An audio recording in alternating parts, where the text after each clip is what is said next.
안녕하세요. 국제결혼과 이혼상담소 부소장입니다. 배우 정우성 씨와 모델 문가비 씨가 혼외 자녀를 낳았다는 소식이 전해지고 있습니다. 국제연애와 결혼을 대하는 마음가짐과 동서양 문화 차이에 대해서 논하기에 이보다 더 좋은 주제가 없을 것 같아서 오늘은 그 주제를 다뤄봅니다. 지금 국제연애를 하고 있거나 국제결혼을 할 예정이신 여성분들은 정우성 씨의 혼외자 소식을 듣고 어떤 생각이 드셨나요? 과거 홍상수 감독과 배우 김민희 씨의 스캔들을 접하셨을 때에는 또 어떠셨나요? 여러분이 그 소식을 처음 접했을 때 본능적으로 느꼈던 그 감정들을 잘 곱씹어 보시면서 오늘 영상을 시청하시면 큰 도움이 될 겁니다. 국제연애나 국제결혼을 하는 사람들을 보면 흔히들 쉽게 그런 말을 합니다. 난 국제연애가 잘 맞아. 해외 스타일인가 봐.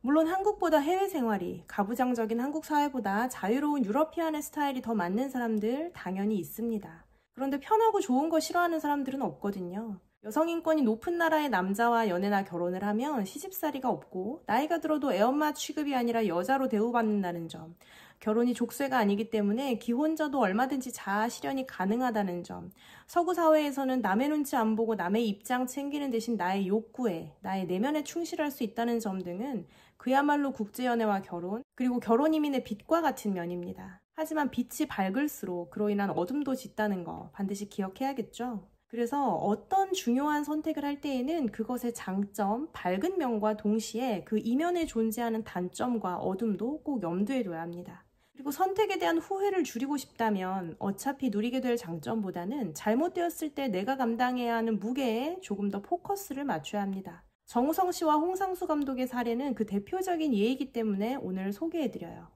먼저 홍상수 감독의 케이스부터 말씀을 드리자면 감독의 본처가 남편에 대한 외조는 물론이고 감독의 병든 노모도 오랫동안 모셔왔다고 하죠. 그래서 한국에서는 그런 아내를 버리고 젊은 배우와 바람이 난 감독에 대한 비난 여론이 거셌습니다. 남의 남편을 빼앗은 김민희 씨에 대한 지탄도 어마어마해서 그 사건 이후로 우리는 그 배우의 활동을 더 이상 볼 수가 없죠.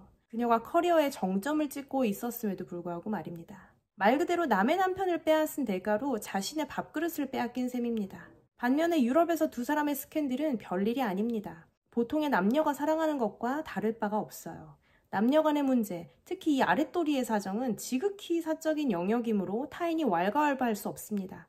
더군다나 유럽은 파탄주의를 근거로 이혼하기 때문에 둘 중에 한 사람이 혼인을 지속할 의사가 없다면 변심만으로도 이혼 소송을 제기할 수 있습니다. 홍 감독의 당시 입장 표명을 보면 아내와 사이가 틀어진 지 이미 오래되었고 자신 역시도 혼인을 지속할 의사가 없으며 김민희 씨를 진심으로 사랑한다고 해요. 이 상황을 유럽 사회의 시각에서 본다면 법적으로도 정서상으로도 아무 문제가 없습니다. 간통죄도 없고 유책주의도 아니므로 재판장에게는 이 두 사람의 공동재산 분할과 양육권 외에는 딱히 더 개입할 문제가 없습니다. 유럽인들의 시각에서도 두 여자와 일부 이처제를 하겠다는 것도 아니므로 애정이 식은 아내와의 관계를 정리하고 사랑하는 여자와 다시 시작하겠다는 홍 감독의 행보가 이상할 것이 별로 없습니다. 김민희 씨는 말할 것도 없이 정상이고요. 그들이 정말 이해할 수 없는 것은 홍 감독의 본처입니다. 결혼 생활이 파탄난 지 오래인데 상대 배우자에게 집착하며 이혼을 해주지 않는 모습은 내가 못 먹는 음식이라고 침을 뱉는 것처럼 지극히 감정적인 보복성 처사이며 남편이 가정에 헌신적이지 않음에도 불구하고 병든 시어머니를 모셨는데 남편이 괘씸하지 않냐는 이 논리는 자신의 인생을 주체적으로 살아가는 서양인들에게 납득하기 어려운 말입니다.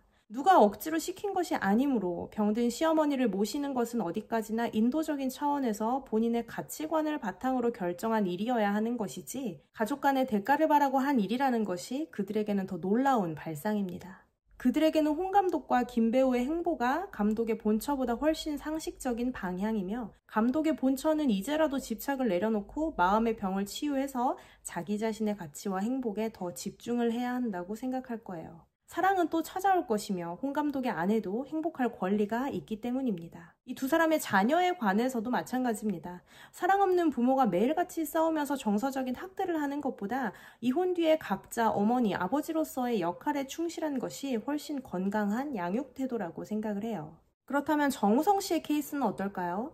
한국에서는 지금 이 사안의 쟁점이 세 가지로 압축이 됩니다. 첫 번째, 출산했는데 결혼을 안 하겠다니 남자가 무책임하다. 두 번째, 여자는 왜 결혼을 안 하겠다는 남자 아이를 동의도 없이 낳느냐, 애가 불쌍하다. 세 번째, 그렇다면 정우성 씨는 과연 양육비를 지불할 것인가? 먼저 유럽에서 사시는 분들은 알겠지만 이쪽은 이미 모계사회로 진입한 지 오래라 이런 케이스가 정말 흔합니다. 또 특별히 훌륭한 인격의 사람이 아니더라도 기본적으로 이 사람들은 남의 인생에 대해서 함부로 판단하지도 않고 남이 어떻게 살건 남의 사생활에도 별 관심이 없어요. 그래서 이 일이 이렇게까지 큰 이슈가 아니라는 게 기본 정서라는 걸 깔고 하나씩 들어가 보도록 하겠습니다. 지금 각종 포털에서 남자가 임신만 시켜놓고 나 몰라라 한다고 돈만 주면 책임을 다 한 거냐면서 여자를 하룻밤 상대로 갖고 놀았다는 등 별의별 말이 다 나오고 있는데요. 먼저 이 상황을 유럽으로 가져가 본다면 일단 임신은 혼자서 하는 게 아닙니다. 둘 중에 한 명만 피임을 해도 임신을 막을 수 있기 때문에 임신을 한 것도 모자라서 출산까지 했다면 이것은 여성이 강력한 의지를 바탕으로 한 그녀의 선택입니다. 남자가 임신시킨 것이 아니라 여성과 남성 모두에게 책임이 있으며 특히 여성이 원했기 때문에 출산까지 가능한 거예요. 그리고 이런 분위기가 가능한 것은 늘상 말씀드리지만 이 유럽에서는 성선택권이 철저하게 여성에게 있기 때문입니다. 여자가 원하지 않으면 남자는 관계를 할 수가 없고요. 함께 한 방에서 한 침대에서 밤을 새웠어도 설사 둘이 옷을 다 벗은 상태로 침대에 누웠다 하더라도 여자가 싫다고 하면 남자는 거기서 멈춰야 됩니다. 그렇지 않으면 범죄이고요. 남자와 여자 모두 그 사실을 정확하게 인지하고 있어요. 내가 어제, 그제 그 여자랑 잤다고 해서 오늘도 당연히 그 여자와 잘 수 있는 것은 아닙니다. 그 정도로 여자의 자기 몸에 대한 결정권이 세고 남자도 그것을 존중하기 때문에 그 후에 벌어지는 일들에 대해서도 남녀가 함께 책임을 지는 거예요. 한국에서는 뭐 그럴 줄 모르고 남자 집에 따라갔냐, 남자랑 둘이 술 마시고 모텔 간 거면 말 끝난 거 아니냐 등등 별말이 다 나오겠지만 여러분 그런 생각으로 유럽 나가서 유럽 여자들 만나시면 철컹철컹합니다. 그리고 이 말을 듣는 남성분들은 한국에서 남자로 태어나서 평생을 살아가기 때문에 납득을 전혀 못할 수도 있겠지만 한국 여자들, 특히 이 30대 미만의 나이가 어리고 경험이 없을수록 본인이 원해서 잠자리를 하는 것보다 내가 사랑하는 남자가 원하기 때문에 그를 기쁘게 해주기 위해서 잠자리를 허락하는 경우가 많습니다. 그 사람을 실망시키고 싶지 않은 거죠. 이게 유럽 여자들과 한국 여자들의 큰 차이점이고 한국 여자들도 나이 먹어가면서 점차 자기 몸에 대한 결정권을 강력하게 행사하기 때문에 나이 먹은 여자들일수록 호락호락하지 않아지는 거예요. 남자들도 이게 무슨 말인지 아마 잘 알 겁니다. 아무튼 그래서 사귀든 안 사귀든 결혼을 했든 안 했든 이 두 사람의 사생활과 성생활은 타인이 전혀 관여할 부분이 아니고요. 여자가 아이를 낳기로 했고 결혼도 원했지만 남자는 결혼을 원하지 않았고 다만 아이에 대해서는 양육비를 책임지겠다고 한 것에 두 사람이 동의했다면 그것으로 충분합니다. 결혼 없는 임신을 했다고 해서 여성이 피해자라거나 결혼은 하지 않되 양육비만 내겠다는 남성이 책임을 회피한다는 시각도 한국 사회가 여전히 가부장적이라는 반증입니다. 성인인 여성이 어머니로서 자기 아이를 기르겠다고 했으면 끝난 거지 원치 않는 남성이 반드시 함께 해야 할 이유는 없거든요. 그런데 한국 사회에서는 아직도 한부모 가정에 대한 부정적인 시각과 불이익이 크죠. 그래서 남편이라는 방패막이가 필요한 겁니다. 그런데 유럽은 그렇지 않아요. 사회적인 공격은 받지 않되 복지 시스템과 법이 남편 대신 방패막이 역할을 합니다. 그 다음이 양육비 문제인데요. 한국에서는 정우성 씨의 양육비 지급 여부가 중요한 쟁점 중에 하나로 부각이 되던데 이 논의는 애당초 유럽에서 존재할 수가 없습니다. 이미 친자 확인이 끝난 상태에서 양육비를 피해갈 수 있는 방법은 없기 때문이죠. 유럽은 남자가 낼 돈이 없으면 국가라도 대신 내주고 나중에라도 언제든 남자가 돈을 벌면 그 수입에서 떼어가는 구조입니다. 그래서 양육비 지급은 정우성 씨의 결정이 아니라 의무가 될 것이며 액수도 비양육자의 소득에 따라서 이미 표로 정리가 다 되어 있기 때문에 논의 대상이 아닙니다. 마지막으로 한국에서는 여자 혼자 자식을 갖는 일이 여전히 거의 금기와 같습니다. 정자기증이나 미혼모로 출산하는 것보다 허울뿐이라도 아버지 자리를 갖추는 게 사회적인 비난을 낮추는 방법이에요. 그래서 혼전 임신을 하게 되면 억지로라도 결혼으로 끌고 가고 결혼이 성사되지 않을 경우에는 비난을 감내하며 낳기보다 조용히 아이를 지웁니다. 이혼할 게 불보듯 뻔하더라도 좀 긴가민가 하더라도 아이를 낳을 생각이면 그래도 갔다 오는 게 그나마 책임감 있어 보이는 처사이기 때문입니다. 그래서 특히 여자 연예인들이 그런 결정을 많이 하죠. 혼전 임신, 결혼, 출산, 몇 년 안에 이혼. 제가 보기에는 결혼보다 아이가 더 갖고 싶은데 여자 연예인이 미혼의 몸으로 갖기에는 데미지가 너무 크니까 명분 삼아 갔다 오는 경우도 꽤 많아 보입니다. 똑같이 애를 혼자 키워도 처음부터 혼자 낳은 여자랑 살다 이혼하고 혼자 키우는 여자는 한국에서 사람들의 시선이 달라도 너무 다르니까요. 그런데 요즘은 한국도 추세가 변하고 있죠. 어차피 안 맞고 이혼할 게 뻔한데 왜 굳이 힘들게 결혼하고 억지로 맞춰 살다 돌아옵니까? 처음부터 그냥 편하게 혼자 키우면 될 것을 기성세대의 대학 진학률이 86%까지 치솟던 게 엊그제 같은데 언젠가부터 젊은 세대들은 대학을 안 가고 각자 살 길을 찾아가고 있지 않습니까? 그런 것처럼 이제 혼인과 출산 문제에 대해서도 변화가 오고 있는 겁니다. 예전에 사유리 씨가 정자기중으로 출산을 했을 때 제가 썼던 글에서도 언급했듯이 이런 현상은 앞으로도 점점 더 가속화가 될 거고 정부도 그에 따른 정책을 마련할 수밖에 없어질 거예요. 이미 유럽은 그런 사회가 도래했고 시대의 흐름이기 때문에 우리도 역행할 수 없습니다. 그래서 문가비 씨의 선택도 유럽인들의 시각에서는 불쌍하다거나 버려졌다거나 어리석은 게 아니라 그냥 평범한 한 개인의 선택입니다. 그 누구도 그 아이의 행불행을 예단할 수 없고 그 가족을 비난할 수 없어요. 참고로 엄마와 아이 둘뿐인 가정도 엄연한 가족입니다.